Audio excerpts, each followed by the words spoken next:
Hey, you guys. Hey, Jonathan. Uh, It looks like we got a couple people so far. and is If you this guys, if you guys can hear us okay, would one of you put in the chat that you can hear us okay?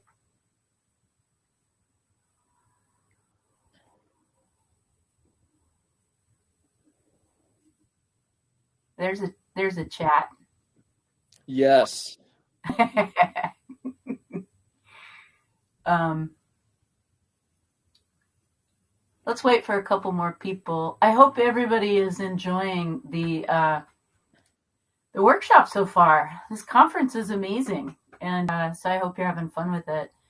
Jonathan and I were pretty excited to be a part of it too. So just so that I'm sure that I can share screen, I'm gonna go ahead and do that now. So I won't be able to see anybody anymore. Hi, Giovanni.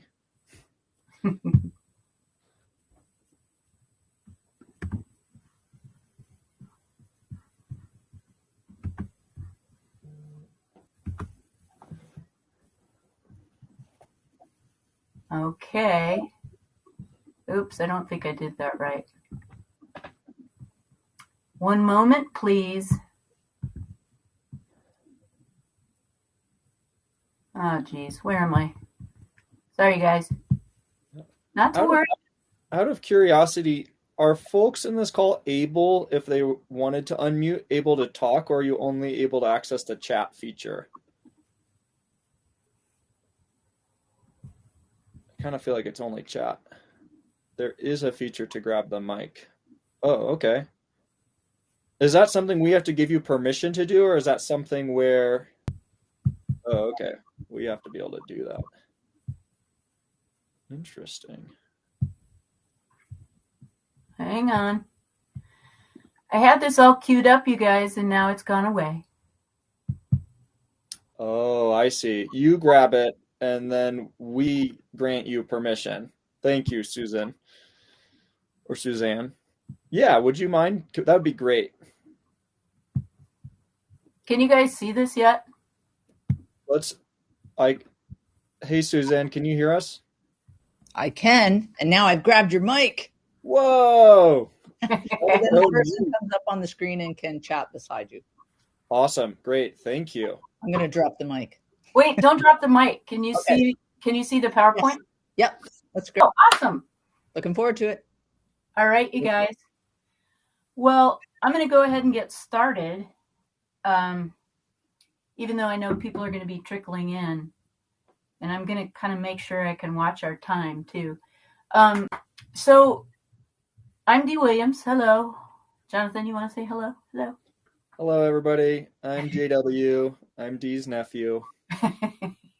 He sounds so excited about that. So kind of what we wanted to do today is kind of offer the story of 16 years of life in this tiny house that you guys are looking at. 12 of those were, my tiny life existence in the house, and then the last four, and even continuing on, is Jonathan's story. So just to kind of put things in perspective and to kind of set us on a good path. Um, Jonathan and I share a lot. Genetics, of course. We're both incredibly good looking. Thank you, Dee. We laugh at that. So Jonathan is my brother's son, and I spent a lot of time with Jonathan and his family as Jonathan was growing up. We had similar kind of history that we both grew up in the Midwest. I kind of grew up in Kansas and Missouri, and Jonathan was in Iowa, so hearty Midwest stock. Similar education, I think, in a way. My background was in architectural engineering, mathematics, and environmental science. And yours, Jonathan, what was yours? Biology and environmental policy. Environmental science, and then ended up going and doing a master's in environmental policy. And now, like a little different than Dee, how you're working at the Department of Ecology. I'm doing nonprofit work, uh, doing like environmental stewardship and sustainability for the National Outdoor Leadership School. And I think I offer that background for each of us because I think it really frames that Jonathan and I share very similar environmental and social justice ethics. We both are incredibly adventuresome. Mine is, like when I was building this house, I was willing to give it a go and try and hopefully not electrocute myself, or throw myself off the roof. Climbing, backpacking, kayaking, similarly, Jonathan, had to outdo me, push it over the edge. And, the stuff you do at Knowles, Jonathan, what is your focus now? It seems like you've done one of everything.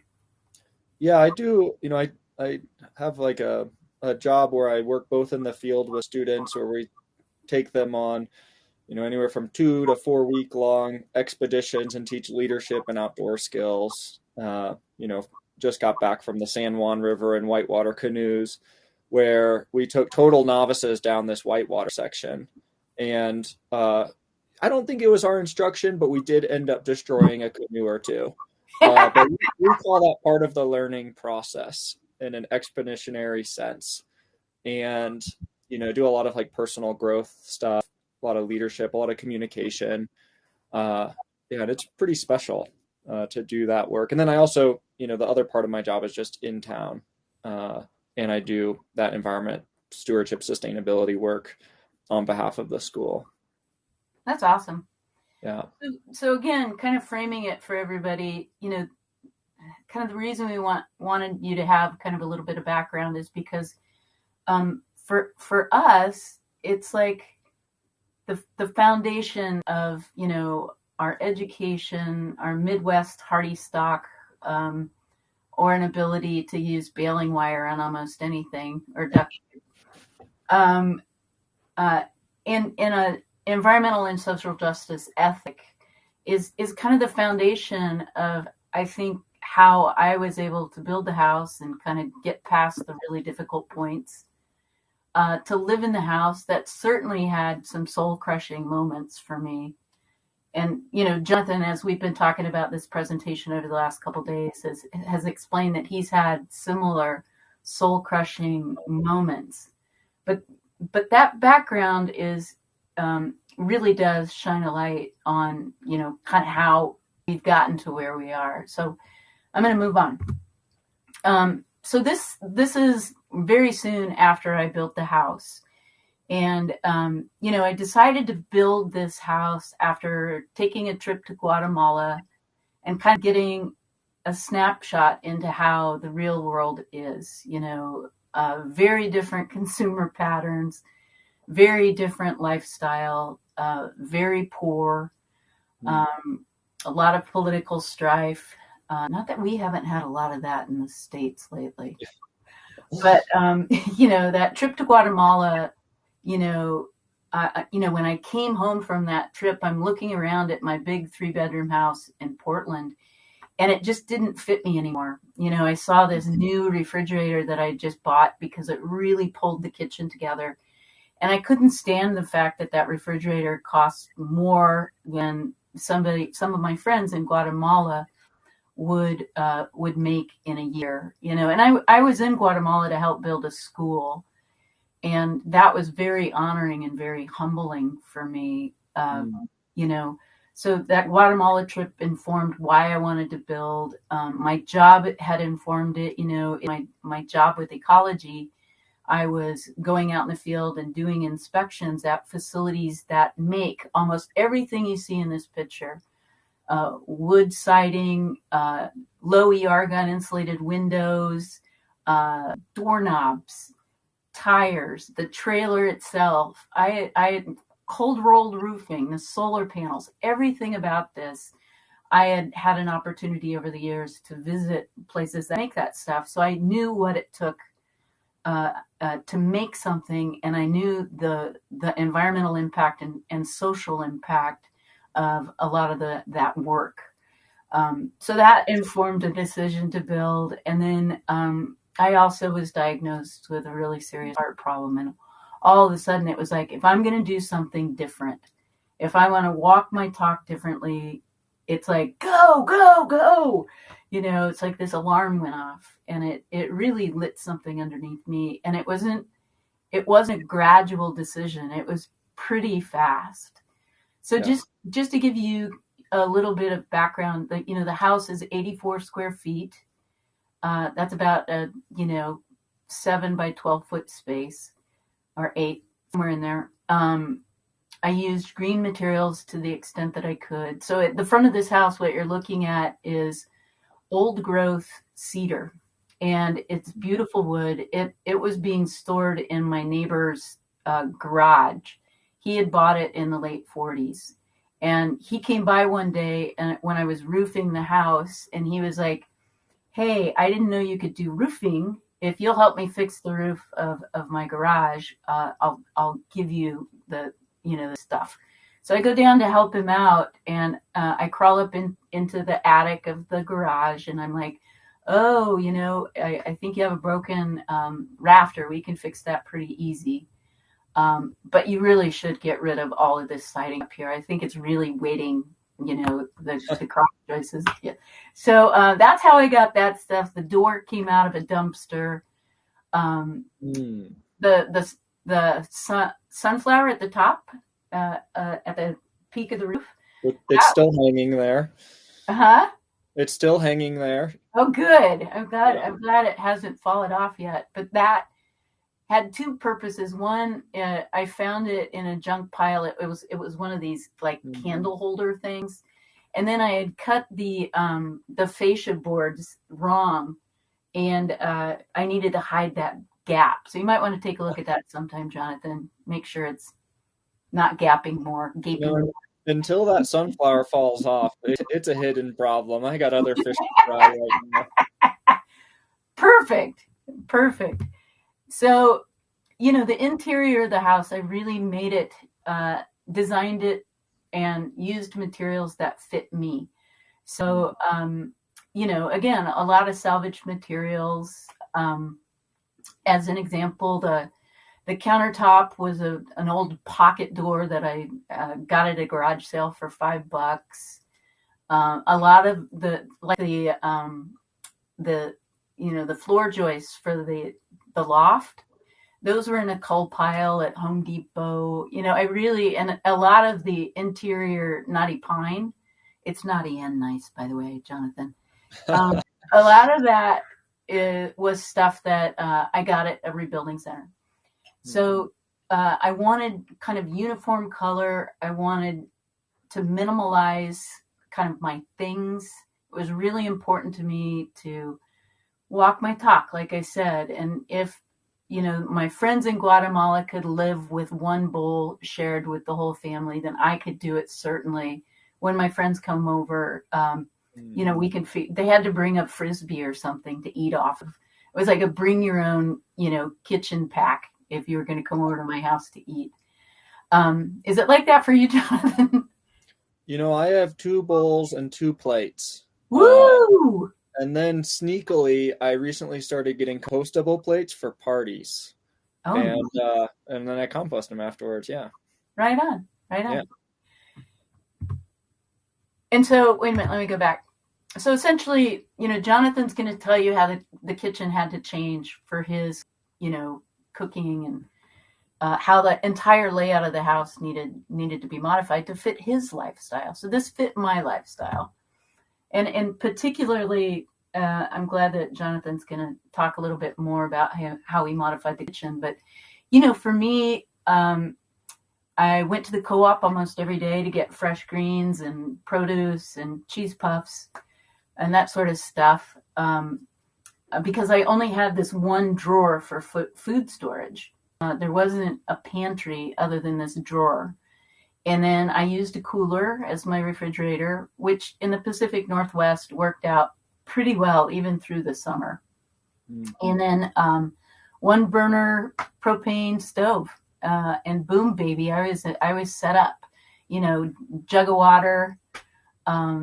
And the only reason this kitchen worked for me is because I was never going to be a good chef. I decided I needed to embrace my inner bachelor, or not to say that that's a bachelor thing, because Jonathan, you cook a lot, right? I mean, you I, make, I actually like cooking. Yeah. yeah. So I'm I'm thinking sorry, of making pad thai right now. I just slandered your current bachelordom. Yeah. But anyway, I wasn't gonna ever be a good cook, so one burner was gonna work for me. A minimal cook prep area. If you'll notice, I don't even have a backsplash behind the cooking area, um, and that worked for me in part because I had access to a spigot.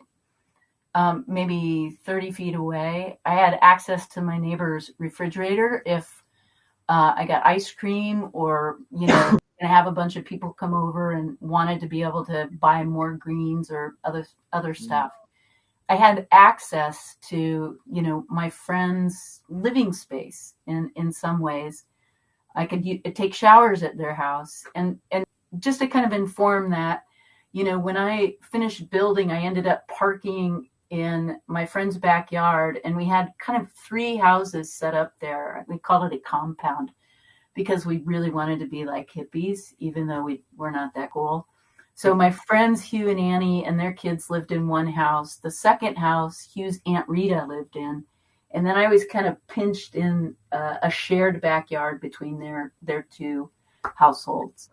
And between those two other houses, my lifestyle could be really minimalized because I could borrow, like for example, I would borrow Aunt Rita's vacuum cleaner if I wanted to remove any of the many layers of dog hair. So Jonathan to go into kind of how he had to switch stuff around based on where he was located and what his lifestyle is. And then the last thing I want to add, or next to last, or nearly last, getting close to the last thing I wanted to offer is that the thing that the tiny house really helped me understand is a sense of community. So, here I was really in the building process, imagining walking my talk differently, um, you know, building a tiny greenhouse that, didn't cost very much money, that liberated me from a mortgage so I could spend more time volunteering and working on projects that I was really passionate about. That was where my mindset was in building and then moving into my friend's backyard. But then over the next 12 years, living in this space in a shared yard, having to walk up somebody else's driveway and across the lawn in order to get to what was mine, I got stripped of my autonomy by living with others in that way. And, that's hard when you're a grown ass woman who's 40. It's like you're used to being in control in certain ways. And suddenly, I was helping take care of Aunt Rita at the end of her life and really wanting to support her. And then after she passed away, all of a sudden, this family with two little boys moved into the backyard.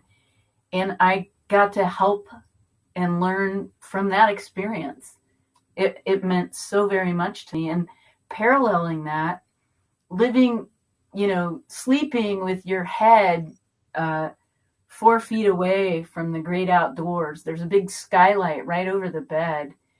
You can't help but be invited into, I think, a new relationship with nature. There's no sound in the house unless that Dickinson propane heater, you can see it kind of in the background.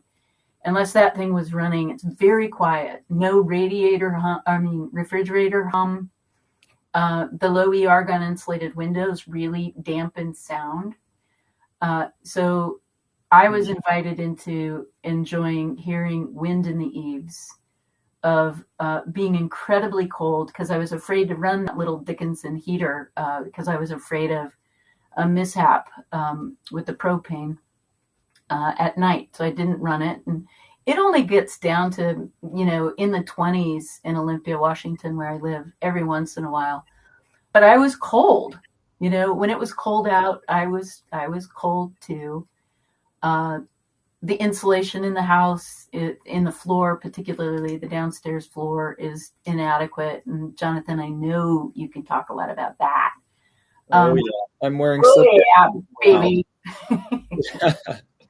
So, you know, this invitation to see nature in a different way. You know, a little joke that I like to make is like rolling over one night, looking out the skylight, and the moonlight is poking through this kind of sphincter of clouds as they're rushing by the moon.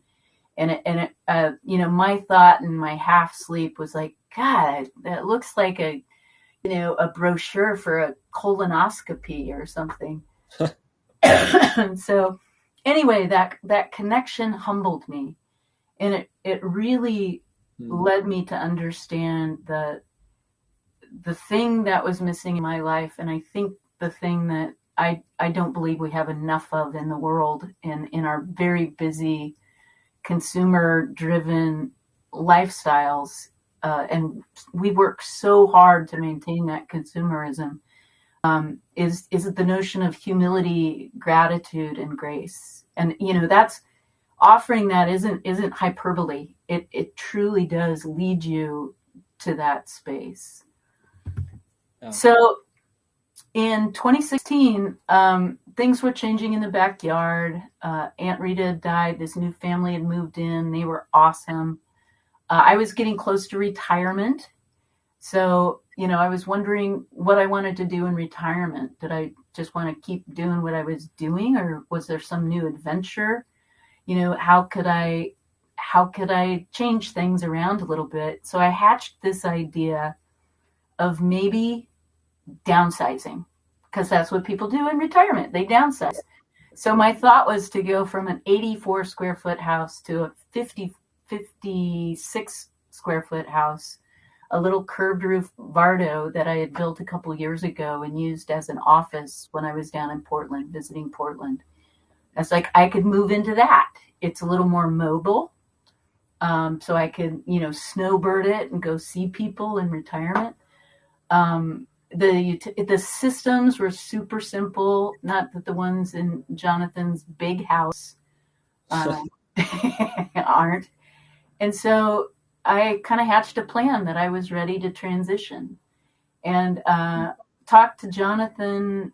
I can't remember when I even mentioned it to you, Jonathan, but I'll let you take the story from here.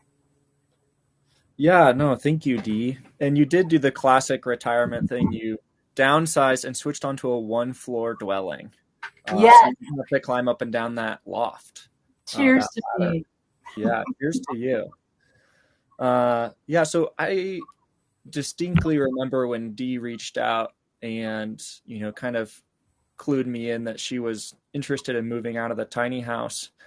And I remember just being like wrapped up in this swarm of emotions. Uh, you know, like being super excited. I'd been around tiny houses my whole life.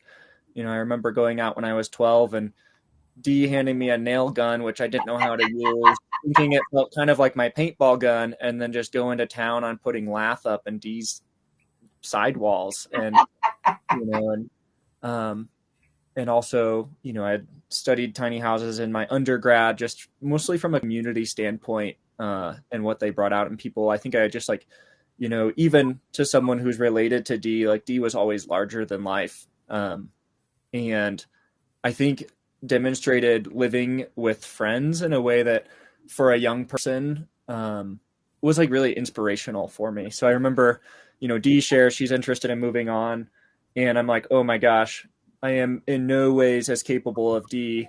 I hope this goes okay. And at the time, I was, you know, my worldly possessions were 200cc motorcycle and a backpacking bag. And it was like this phase of life. I had like graduated college. I had like was going and guiding whitewater rafting trips, taking people outside, and I had just gotten back from this multi-continent bicycle tour that I convinced my friends to go on.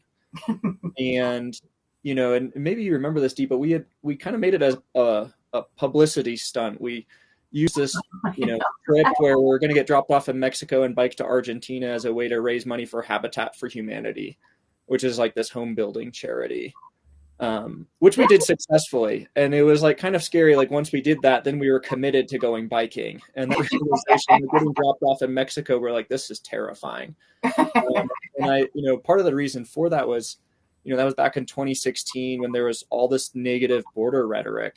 And, our hope was to like go and humanize the unknown. And I think a lot like Dee, with your experience in Guatemala, like we biked through Guatemala. And, I remember like hanging out there and, hearing stories of someone just needed like help stacking wood, this super elderly person whose kids had moved to the city, and, learning about the diet was like an egg in the morning and like rice in the evening. And it was just like, holy smokes, I've never encountered a lifestyle like this before. And so it was like interesting timing when you reached out about the tiny house. I had just gotten back from Argentina after, 7,500 miles of pedaling and a very sore rear end. And all I wanted at the time was to feel safe and to be in community with people. And I remember that super distinctly. And I remember when you offered the house, it was terrifying because it's like, wait, I don't know where I'm moving to. I know I've been working in Colorado, but I'm doing seasonal work. I'm moving around constantly, and it's really dynamic. And it was an upsize for me. I didn't know what I was going to do with all this space. And that was pretty wild. And then Dee, maybe you could speak to just how wild that Washington to Colorado road trip as we dragged that thing across the country. Oh yeah, I mean that trip, Jonathan. That was an awesome trip. So yeah. Jonathan's sister Samantha came, and our brother from another family, Darren Williams from Shelterwise. He also does tiny house stuff. The four of us rented this big red truck to drive the tiny house, from Olympia, Washington to, was it Fort Collins? It was Colorado Springs to start with, yeah. Yeah. And it was an epic trip. At one point, Darren kind of turned off the road we were on, drove across a wheat field because there was a little old farmhouse he wanted to look at. So, the house is just kind of like, and I was like, I know I engineered this very well, and we are all going to be okay. So we made it to this old farmhouse, and there was all of this smoldering coming from the back of the truck because all these, weed staff had gotten stuck up near the engine. And it was like the house was fine, but the truck looked like it was going to explode. Yeah. So you want me to go to the next slide? Yeah, no, I have one last thing to say just on this slide. I think, I don't know if this resonates with folks on this call, but when you're deciding to take this plunge, it is a scary thing to be thinking about downsizing or upsizing or whatever that is, and stepping into a tiny house, and it's scary, and you have all these hopes and ideals, and you're, reminding yourself, oh, I want community, or I want to get out of debt, or like all of these reasons. And, I remember that's like what I leaned on, was like, why am I trying to do this? It was to be in community with people. Like Dee had figured out this awesome way to have community all the time. I wanted to like live out some sort of like environmental, low impact lifestyle. And I wanted those things to align so that I could like have more free time. And I remember telling myself that, even though I was terrified to move into this space. Were you nervous at all, Jonathan, about the fact that the house was designed for me, and you had to modify it, right? Yeah, I think I was. I just didn't know what I didn't know yet. I thought it was actually going to work fine for me. Just everything was built for someone who was 5'4", and I would just stoop over more. Like I thought that was going to be the big adjustment. And if you pop to the next slide, Dee, I think, I'm not sure if everyone experiences this when they first move into a tiny house, but I felt completely, utterly humbled to my core when I first moved into this tiny house, like completely rattled. I moved to this town in Colorado called Gunnison. It's at like 7,000 feet of elevation. It's in the mountains. And, the lowest temperature that it got in the winter there, it's a notoriously cold place, was -38. And it was somewhere around -50 with wind chill. And I really, really quickly realized that a house design at P&W that worked great in the P&W for years was like not quite suited for like how JW moved through the world. This is a picture that shovel there is about 3 feet tall. There's like 4 foot drifts in between me and the house. I'm carrying groceries there. I'm totally off grid. There is no house to plug into. And that little Dickinson heater is great, but it doesn't change the temperature fast enough, and it couldn't combat the Gunnison cold. And I remember at times like going to sleep at night and having my glass of water freeze next to me, even though that Dickinson heater was running, or that door you plucked out of a dumpster.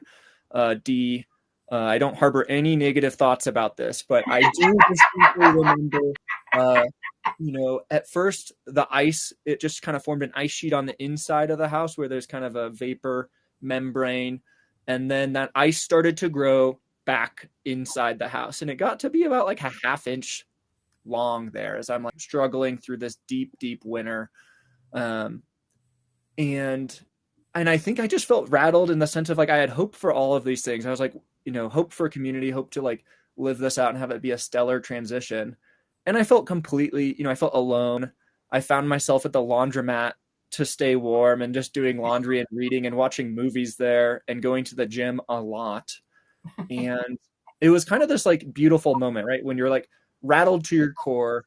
I find this on Noel's trips too. It's, you only have like a few things you can actually control. And one is like your attitude. And then the other one is like your strategy for how you move through the world.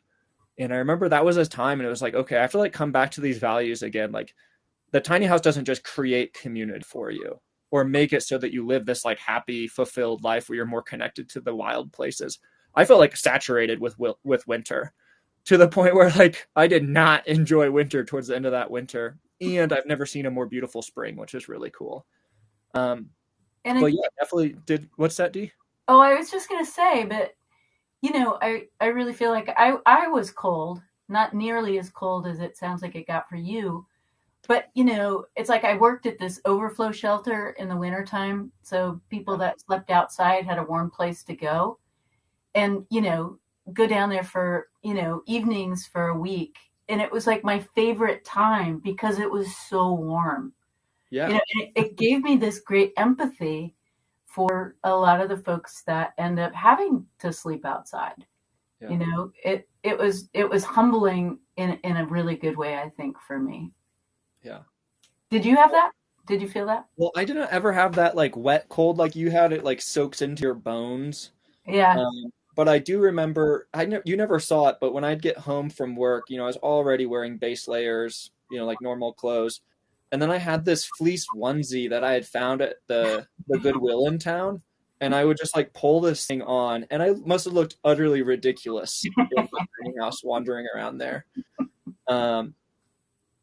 Yeah, but yeah, it was hard, but it was also, I don't know, I look back on it with a weird fondness of like, you look back on sometimes when you're on, like a backpacking trip and everything's going wrong and it's raining sideways and somehow when you're done, it like was a beautiful experience that I never ever want to repeat. And I think it made me realize that when Dee kind of handed off her house, that this house needed to grow and change so that it could work for me.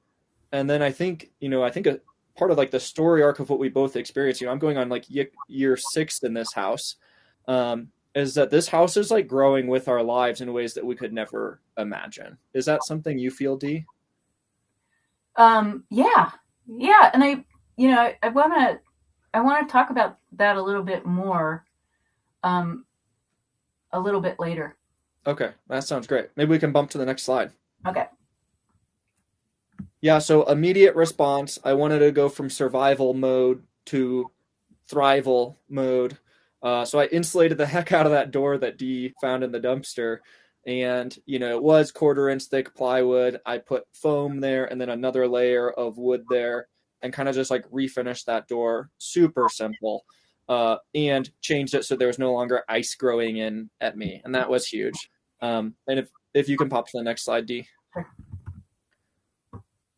Oops. And and I think probably the best thing that I did that, this is the catalyst for how I started thriving in this space was investing in this wood burning stove, the Cuke Mini Cub, which I do wish I had a more ferocious name than the Cub, like at least like the Black Bear.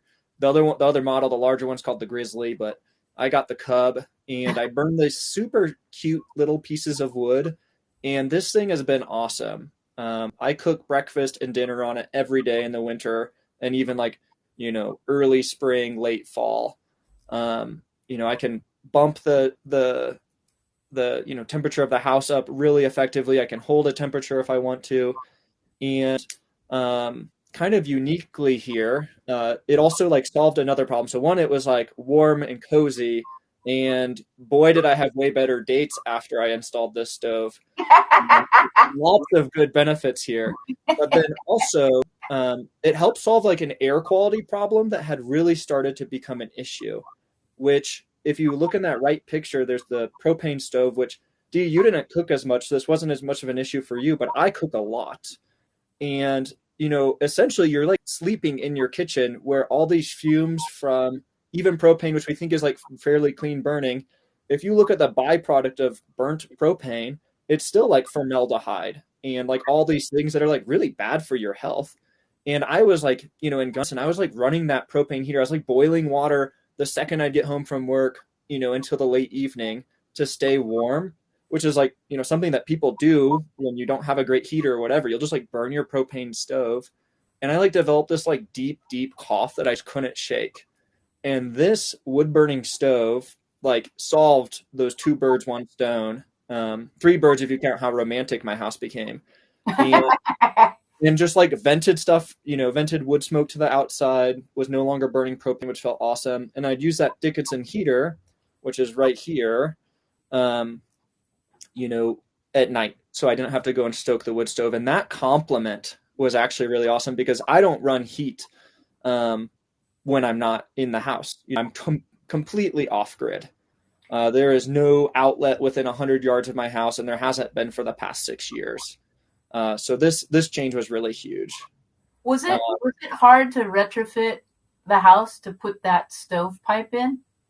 It was really hard, mostly because of how, if you're cutting, you have a circular shape, and then you're trying to get that circle to go through a slant. You have to then trace something that is similar to an oval. But for someone who never really did the physics math thing, it was very confusing of what that shape needed to be. So I think that was more of a personal problem than how hard it actually was. But it's been sweet. And yeah, total game changer. And I think, well, actually, maybe I'll tag that in a little bit further. And if you go to the next slide, Dee. So this is the solar system. D started with 230 watt system. I since upgraded that to an 800 watt system. Jonathan, it was 240. Oh, it's 240. Wow. In the Pacific Northwest, that was probably like 100 watts because of how cloudy it is. I can't believe you survived with that. And actually, that bottom left panel is still one of the originals and still putting out heat, 20 years later, or putting out electricity. But I definitely realized, the wood burning stove made it so I exited survival mode. And then I think the electrical system that I completely rebuilt was like me starting to like really live out some of my like environmental ethos, if you will. And, sorry, if you could pop to the next slide. There's like a whole slew of things that started to feel like they became more relevant to have in the tiny house. And mostly that was because not only my world was changing, which it was, like I now have a dog. I was like living with a partner in this space. I didn't have access to a house and I really wanted ice cream. But I also think, so there's like my world was changing, but then also like the world I was inhabiting was changing. And, right now I live in Lander, Wyoming. And the past few years, the heat that we've been experiencing and the wildfire smoke has been getting more and more intense. And for reference, from 1900 to 2000, Lander would average 17 days above 90 degrees every summer, which really isn't that bad. You can survive anything for like 2 weeks in the summertime. This past year, we saw 45 days above 90, and it was like 17-ish above 100, which when you don't have a basement, like that heat rises to the roof. And I was just getting completely cooked and, wanted to run an air conditioner. I was finding that like my cooler system, which had worked for years, was like becoming like I was going and having to get ice, and I had one of these like professional grade rafting coolers, and I was just getting ice all the time. And I was like, this is not working as a fridge solution. So I got the refrigerator with a freezer combo. Um, I was like starting to generate enough electricity and like thinking about air quality issues as that wildfire smoke was coming. And, it was something like half of our summer days that we had a health advisory to not go outside. I think you all had more than that in the Pacific Northwest with some of the fires. And so I wanted to run an air purifier. And I think, partly the wildfire smoke, the experience with the propane burner, like causing health effects, and then also biking through Latin America and breathing in constant like diesel fumes as you're driving up or biking up a road and a truck passes you and you're like engulfed in black smoke has made like my environmental ethos as like, a young person who like experiences like very concrete health effects from air pollution is like, I'm just like hyper focused on this. And so, I recently got this plug-in hybrid car that I can now charge on a good sunny day off of my electrical system and drive that, up to like 26 miles on all electric, which doesn't actually change probably the total carbon footprint. It doesn't change the trajectory of our world, but it does, like in some ways, like it just feels exciting than like trying to like live out those values. Yeah, and then I think the one last system that I figured out with the electrical system was that I bought this electric chainsaw that was like creating sawdust that I'd use for my composting toilet. And, the chainsaw is powered by the sun, and my composting toilet needed the heat of the sun to then compost properly. And I felt like I was starting to create some sweet systems. And so that's where I think I really started to go with like my environmental ethos with this house rather than, yanking doors out of dumpsters and stuff, which I'm so glad Dee did. And this stuff's holding up so well, and it's been beautiful. And if you could go to the next slide, Dee. And so I think, this is more or less my final slide. If you can actually go one more past this, this is a recent change I did to the house. And I think it illustrates this idea that this house is in some ways, I think, helping me be more resilient in life, and that it's like growing with me and how my world is changing. And so that kind of means a few different things to me. For one, it's like I can host people better now, which I love. Like I can have people come over and stay and sleep like Dee, and I can watch movies down there. I can be like this normal person in a way. And I did live in this tiny house for 8 or 10 months with a partner, and it went great. It was probably the healthiest part of our relationship. And, I think like this space was like partly inspired. It's kind of like a hard story, but partly inspired after I had a pretty serious ski accident where I ended up in a neck brace for 3 months and fractured a couple of vertebrae in my neck. It was 3 or 4 years ago now. I was in Fort Collins in the tiny house. And I remember, I fortunately had a friend that had an Airbnb where I could go, after exiting the hospital in this neck brace, just had this near life death experience, frightened of being paralyzed. And, they put me up in their like regular sized house, and I stayed there for a week or two. And what was remarkable though, is like, I very quickly wanted to come back to the tiny house. And the hardest part of that was going up and down that ladder, which I like still distinctly remember like figuring out this way where I could be like super rigid and straight backed and walk up it and sit and turn and rotate and then do this like log roll maneuver to get to like lay down on the bed upstairs. And I think in some ways this like illustrates like, just like Dee in retirement no longer has a second floor. Like I don't have to have a second floor loft anymore. And it actually makes me feel really good and safe. And this like tiny house as a whole, right? Like I think if like Lander ever became like less inhabitable because of wildfire smoke, because of like severe drought, because of like our changing climate, or I just wanted to move, like this house can still move with me. and has like already proven itself as super adaptable for things I would never have thought of. And I think that's like something I cherish more than anything else as I've had my journey in the tiny house. Um, yeah, maybe we can bump on to the next slide.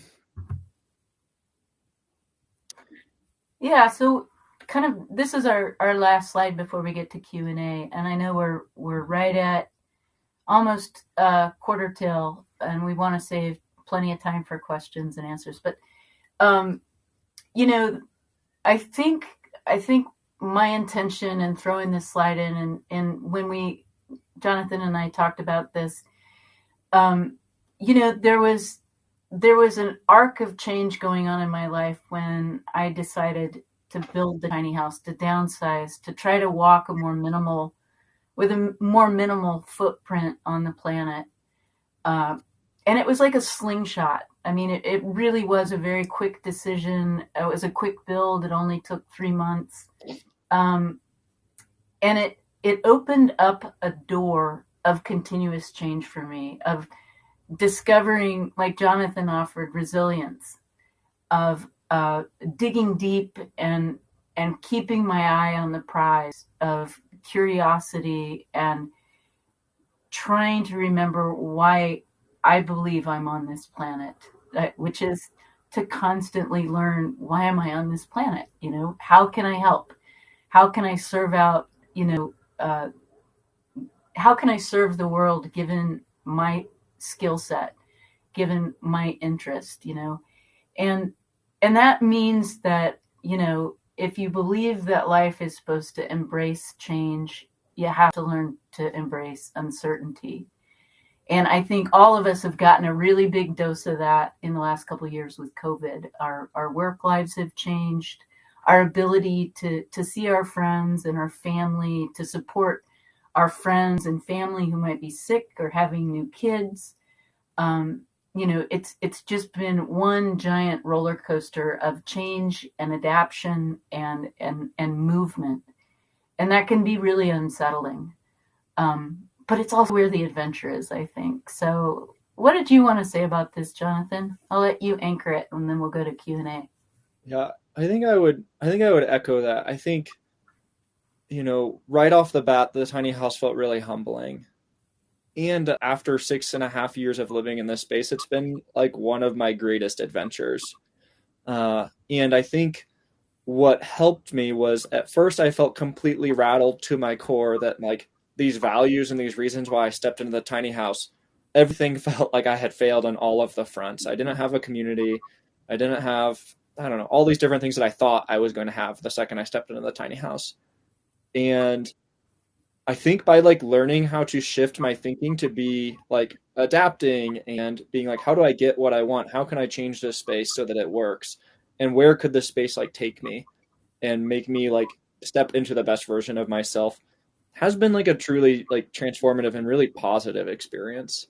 When there's also been like very real hard time spent there of like deep depression with after the neck injury, and also like was so blessed to have like a real sense of safety and security, and like I feel really fortunate and like, you know, yeah, like really fortunate to have these things. And so I think um like the tiny house, for that reason of like moving through the world in like a different way that challenges you and also like enables really beautiful moments, is I think what ultimately is the really special thing about tiny houses. And I think sometimes we get hung up on, do I have all my systems dialed? Do I have the perfect house that is going to make me perfectly happy once I step into it?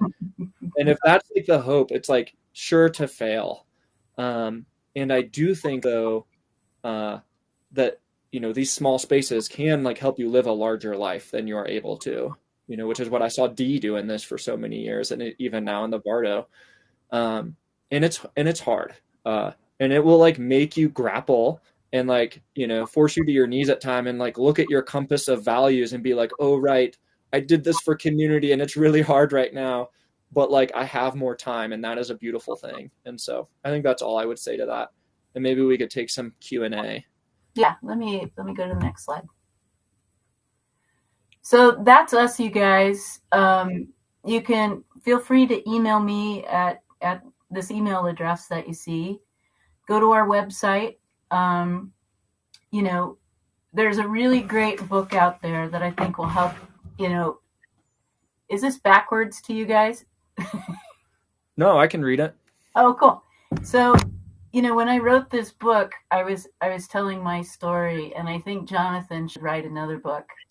And each of you, as you sort through questions or live out whatever your dream life is, that's a great book. We all learn from each other. So, anybody who wants to email me, the first email that I get requesting a copy of my book, if you live in the US, I'll send you a copy of it for free. As long as you pass it on to somebody else who will pass it on to somebody else. Jonathan, do you want to say anything about Knowles before we move on?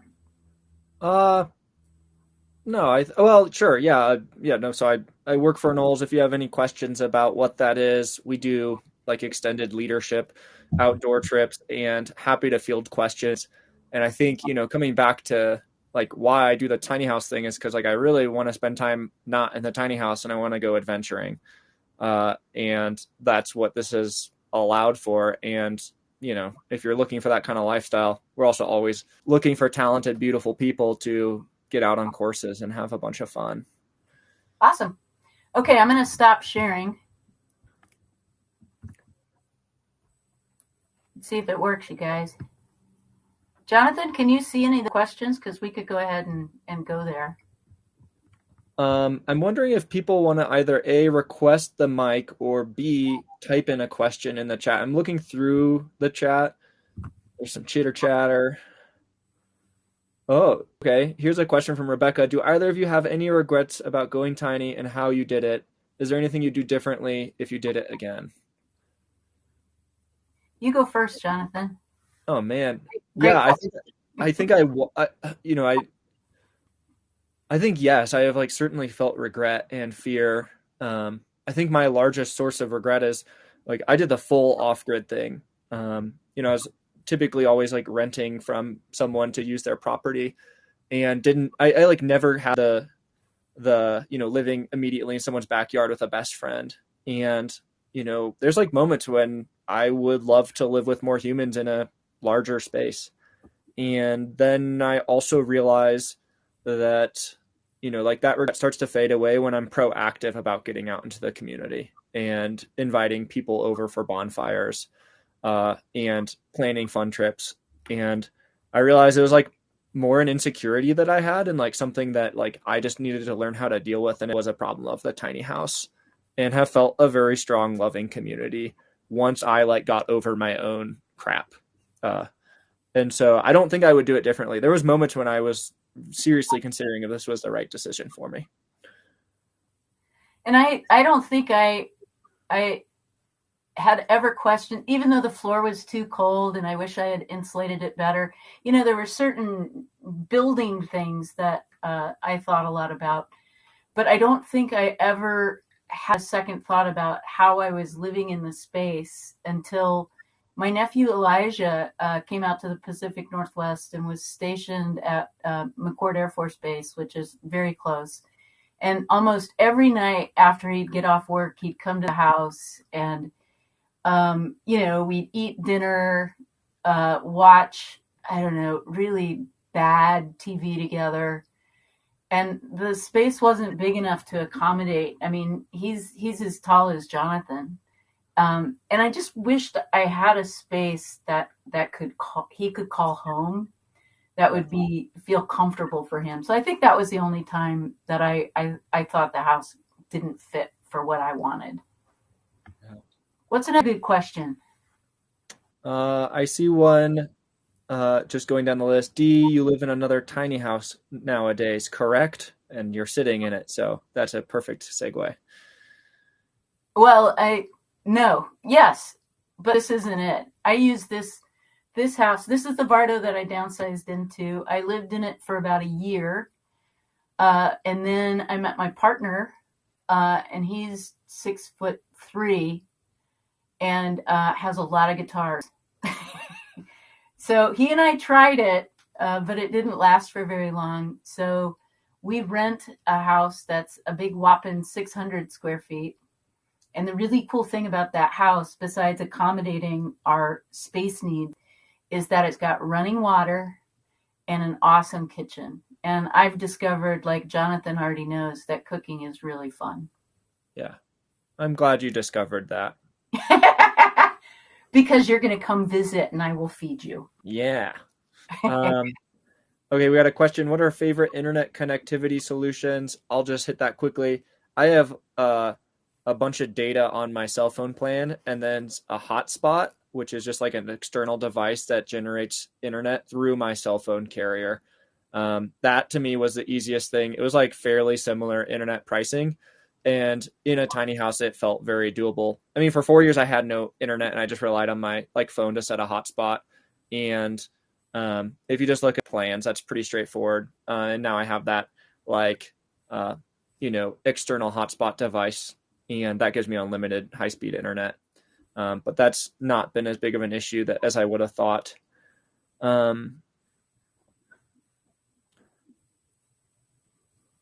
Okay, we have a question. Someone is curious about what's covering your Windows D. Oh, back here? Yeah.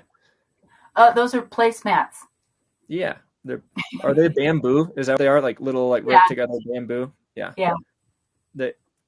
Yeah, I used to have some of those as window covers in the tiny house here, and then Osa, my dog, chewed them up, and they're all gone. And then the second part of that question, what is that painting behind me? Right here, you can see I'm highlighting it. Maybe you can't see my cursor, but it's a painting from Colombia.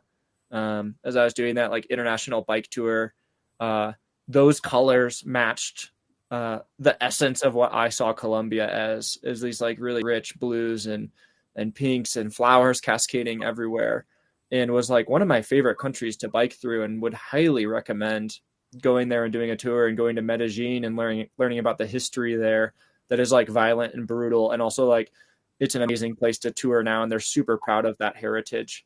And so that's what that painting is. The tiny house now, instead of I don't have as simple of an aesthetic, is like filled with paintings of places that I go. And that's what the tiny house has enabled me that I love, is to go places. Do you ever regret not putting in a shower? No.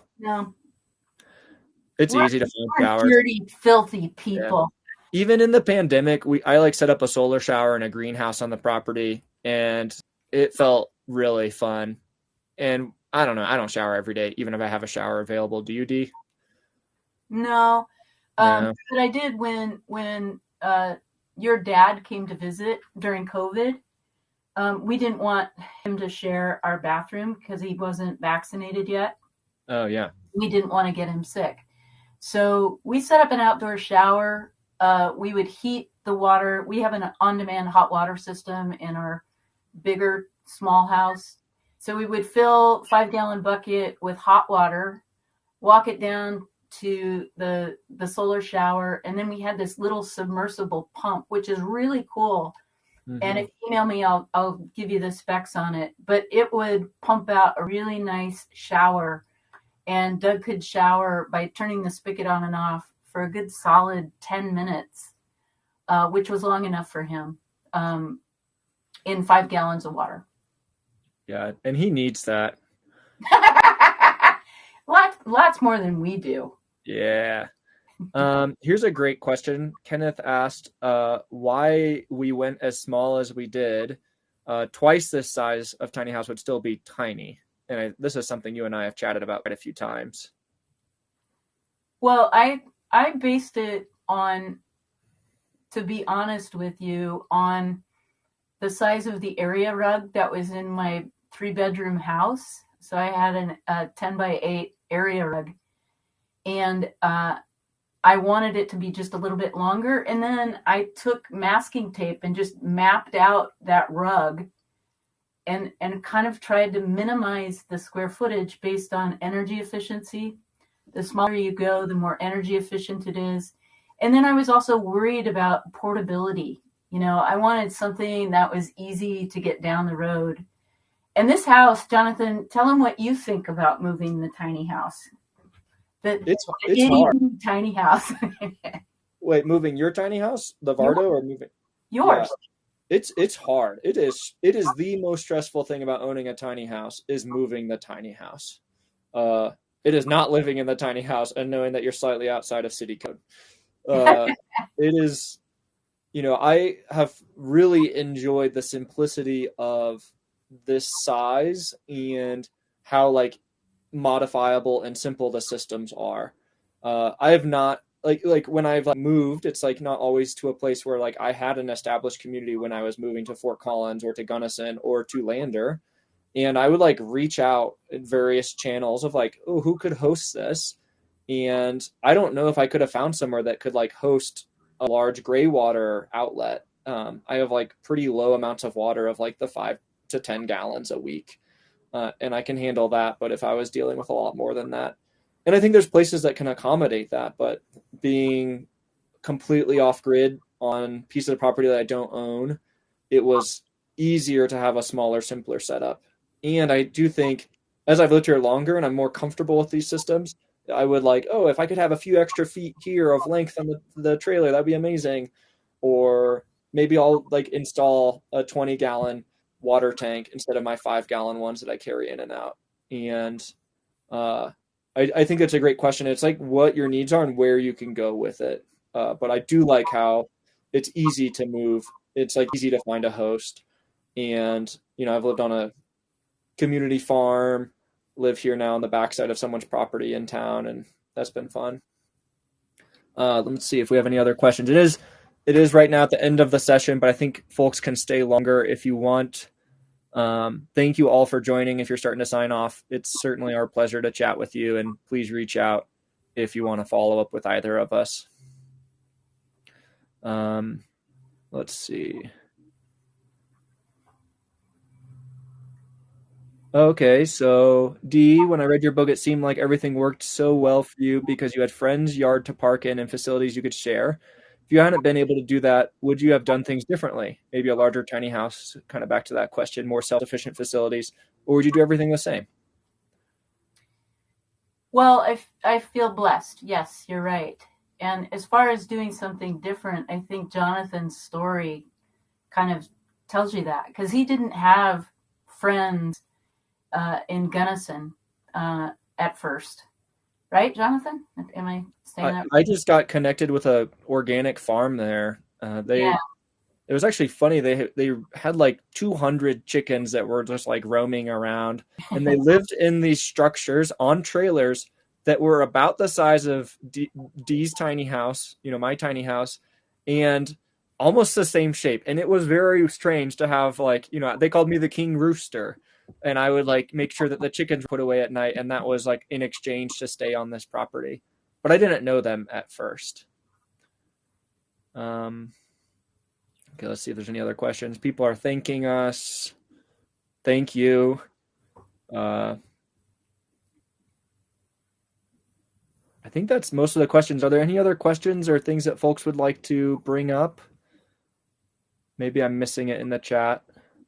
Also, feel free to request the mic if that feels easier, if there's just something you want to talk about.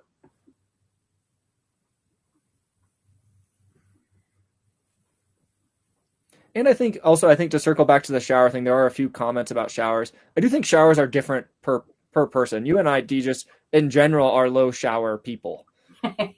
And I don't mind showering at the gym, or I also like have a shower option at work too, which was honestly a huge plus of working for Knowles. There's like a shower in the basement where it's like, oh, I have a real meeting today. I should probably shower because I smell like the trail, and yeah.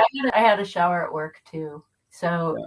And, I also have a job that, my house would be so cold in the morning.